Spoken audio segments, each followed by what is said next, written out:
Hello friends, for today's video we're going to be doing another new fantasy releases wrap up. The three books we'll be chatting about would be A Sorceress Comes to Call, Ghostsmith, and The Phoenix Keeper. That is the order that I'm going to go in, and as always there will be links to these books in the description bar down below in case you'd like to check any of them out, and there will be timestamps. I did do a dedicated non-spoiler review for A Sorceress Comes to Call, which is why I'm going to start with that one, so that way if you already watched that you can of course feel free to skip ahead. But anyway, jumping into it, A Sorceress Comes to Call is the newest T. Kingfisher book, and it is actually a little bit longer than a lot of her other works, which I thought benefited the story. Not to say that I think that shorter works can't tell as good of a story or that her shorter works haven't been as good. It's just that I have found most of the time she does not utilize a fuller page count, and now that she has, I think that it shows that she can tell a great story both with a small amount of time and a little bit more time. But that's not to say the book is long. It's still, I think, on the shorter side for a lot of fantasy stories.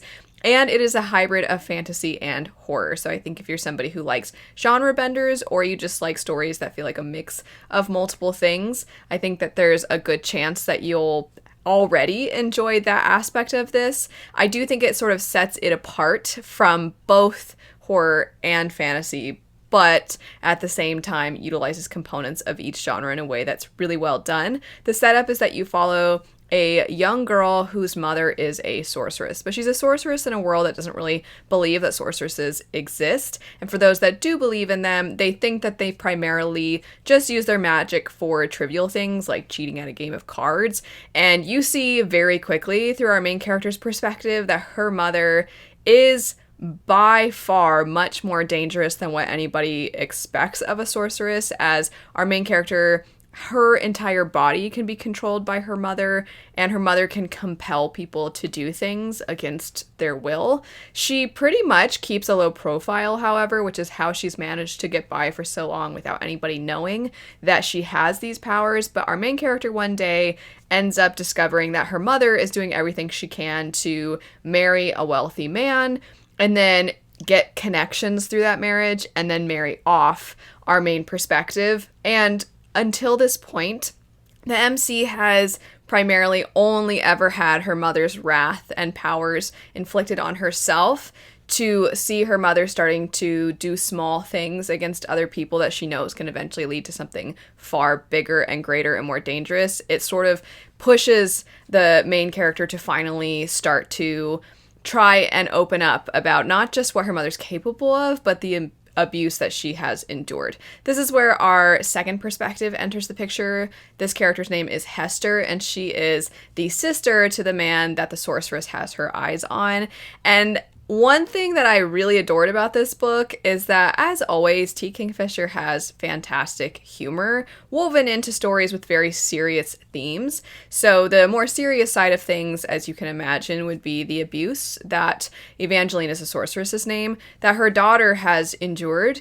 And I think because of the fact that there's a fantasy element tied to it, it'd be very easy to have the abuse exist in a way that feels separate from the abuse that a lot of people experience in real life. But if anything, I felt it did the opposite. It managed to showcase just how terrible it is when somebody has that much power over you, especially that much over a young person, a child, and the way in which when it does happen to young people, they don't really know how to reach out to others. They don't know sometimes even that what they're experiencing is abuse. I thought T. Kingfisher, handled that exceptionally, and then at the same time manages to weave in a lot of very human moments and very funny moments, which part of why I enjoy that in a lot of works is because that feels more reminiscent of real life experiences. You have people that can have a dark sense of humor, a morbid sense of humor, and then sometimes just random things happen that are kind of funny, and the way in which people think about things, the way people speak, their interactions. There's just funny things about being a person that I feel this author manages to tap into all the time. But simultaneously, there are really difficult things about being a person, which is why I feel that she balances these topics very well. I do tend to mention that in the story that previously was one of my favorite T. Kingfisher books. These have now both become some of my favorites, but in this other work of hers that I often talk about, Nettle and Bone, I mention all the time that it is quite funny, except for you wouldn't expect it when you hear the synopsis and when you start reading it, if you do pick it up. But truly, I feel like she manages to capture these things very well, and it's something that she, I think, has experience in doing. So if anything, she's potentially gotten even better and better at weaving these things in a way that is very organic. But the story is very edge of your seat. Even though it's smaller in scale, it's not this big epic, you just feel the danger that is emitting off of Evangeline. She's so cutthroat, so dangerous, and every little thing she starts to do, or every time that somebody very clearly is starting to get on her bad side, you're like, oh my gosh, I know what she's capable of, and so it puts you on edge. I just thought that the story was done magnificently. I think that if you are somebody who's never checked out T. Kingfisher, but you like fantasy that has somewhat of a grim fairy tale feel, or if you like horror stories, then I would say give this one a go. And then depending on what you like about it, you can look at the other works that T. Kingfisher has done and see which ones fit it. So for example, A House with Good Bones leans more into Southern charm horror stories, and then something like Nettle and Bone is more grim. So again, you have a lot of options if you pick this one up and like it for what you can try after that. Next up though, as far as the new fantasy books, we have Ghostsmith. This is the sequel to Bonesmith, and as a result of it being a sequel, I can't really say too much about the second one without spoiling the events of the first, but I'll give some general thoughts about the first one and then segue into some of the overview of thoughts for Ghostsmith. And I will say Ghostsmith is the not just sequel, but it is the conclusion of this duology. So if you are somebody who likes to wait until an entire story has been finished before picking it up, you can do that with this one. But regardless, Bonesmith is a story that follows a young woman named Wren, and she is a part of this house, and their world has the houses broken up by their affinities to different kinds of magic. And as you can guess from the title, Bonesmith, her family has an affinity toward bone magic. And there are different sections of how the magic works. So she is somebody who's more like a warrior within their house, and then there are people that are a little bit better when it comes to the actual use of the magic itself. And it's really fun because you can, from the world building, discover more about the other houses and their magic. So the world building was one of my favorite things about this story. But as far as the plot, it kind of kicks off when Wren, despite being among the best of the best magic users, she has something sabotaged, and then she has to complete this post off in this area that is more rural, and it's sort of around this place where people don't really go, and she's bored out of her mind, but an adventure kind of comes to her when an important figure is kidnapped, and she decides to launch a rescue mission. And in trying to launch a rescue mission, she ends up aiding with one of the very people that was participating in the kidnapping of this important person. So these two are working together. They understandably do not get along at first, but they are their only chance at whatever the other character's goal is. You don't know that initially. And then obviously for Wren, she is trying to help this person. Maybe there's a little bit of selfish motivations as well, where she's trying to prove herself, and she just also is bored. So I feel like there's a little element of, I just have to do something. But ultimately she is more so, I would say, leaning on the heroic side. But regardless, from there, adventure ensues. And it's very fast-paced. Like I said, the magic is a lot of fun.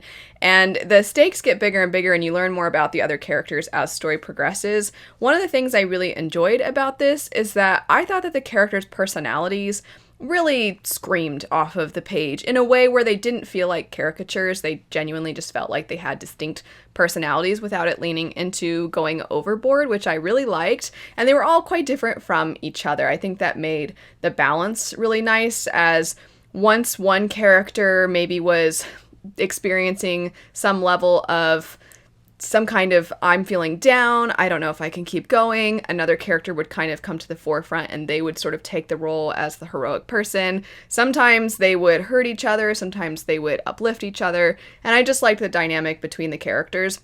So world was definitely great, the characters were great, and I will say, as far as going into the sequel, I do think that there are secrets to discover about the magic. There are certain things that you have heard about the politics and certain people's family members and their roles within society and in the lore, and how all of that is sort of reshaping itself once new discoveries are made. Plus, I liked the way in which the familial drama unfolded. I think that that's one of the biggest things that propels the plot in the second one. In general, I just really liked this duology. I thought it was a lot of fun. If you're just in the mood for a good, fun fantasy adventure story, I think this one fits the bill. I know I was talking about one of the things that I really enjoy about T. Kingfisher, going back to Sorceress Comes to Call, is the way that she can have these really important, meaningful themes and simultaneously have these very human moments.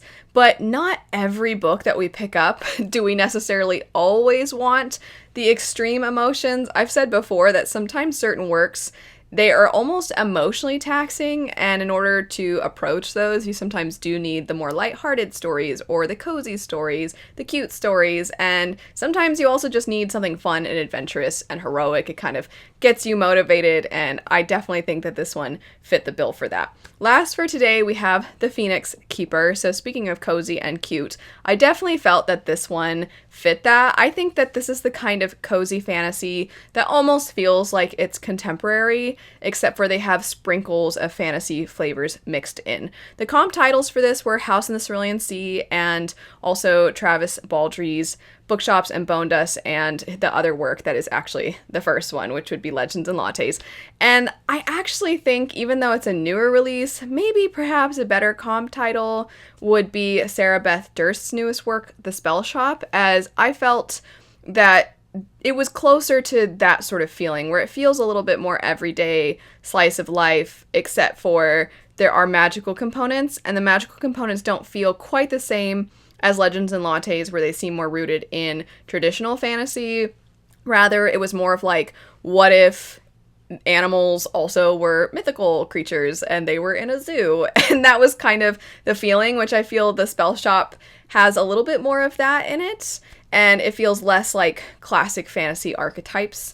But regardless, I did feel that this one was a good balance for somebody who maybe typically likes contemporary works, or maybe contemporary romance, not because the romantic plotline in this was the biggest deal, because I actually don't think it was, similar to The Spell Shop. I think both of these, I don't know if they're going to be marketed as fantasy romance moving forward, but I would not consider these fantasy romance necessarily, just because I feel that wasn't the driving force of the story.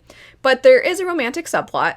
What I'm actually tying it to, though, when I say contemporary or contemporary romance, is just that feeling of everyday life and the ways in which we have to navigate all of what comes with everyday life. So the main character in this, her name is Ayla, and she works at a zoo. She has the biggest heart in the world for animals. She just loves them so much. She's also quite antisocial. She's not the best at speaking in front of people. She has a hard time making friends, but she loves animals. She's always loved them since she was a little girl, and her dream has always been to work with phoenixes at this particular zoo that she ends up being employed at. Working conditions aren't great. The zoo doesn't always get the most amount of funding, but the way in which they try to attain more money is by having these big shows where they can show people that come to the zoo, look at this beautiful animal, look at this beautiful creature, and that's how they make money. And sometimes they even have the animals participating in basically like shows. Our main character is not a fan of this whatsoever for a number of reasons. She does not feel that the animals and creatures at this zoo should be put on display in such a fashion just for people to care.